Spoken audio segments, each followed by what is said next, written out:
उपमुख्यमंत्री एकनाथ शिंदे हे 24 जानेवारीपासून महाराष्ट्रभर आभार दौरा काढणार आहेत। बाळासाहेब ठाकरेंच्या जयंतीपासून कोल्हापूरच्या अंबाबाईचं दर्शन घेऊन या आभार यात्रेची सुरुवात होणार आहे। आगामी स्थानिक स्वराज्य संस्था आणि महापालिका निवडणुका डोळ्यांसमोर ठेवून शिवसेनेची ताकद वाढवण्याचा शिंदेंचा प्रयत्न आहे। ही यात्रा पुढील 1.5 महिना चालणार आहे।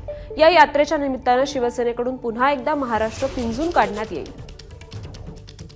येत्या 23 जानेवारी 2025 शिवसेना पक्षप्रमुख हिंदू हृदय सम्राट बाळासाहेब ठाकरे यांच्या 99वी जयंती साजरी होणार आहे। यानिमित्त शिवसेना BKC बँड्रा कुर्ला कॉम्प्लेक्समध्ये मुख्य नेते उपमुख्यमंत्री मंत्री श्री एकनाथ शिंदे साहेब, सर्व आमदार खासदार एक भव्य नागरी सत्कार करण्यात आहे। 24 जानेवारीपासून उपमुख्यमंत्री एकनाथ शिंदे आभार यात्रा सुरू करणार आहे आणि हे आभार यात्रा पूर्ण महाराष्ट्रामध्ये। ABP माझा, उघडा डोळे बघा नीट।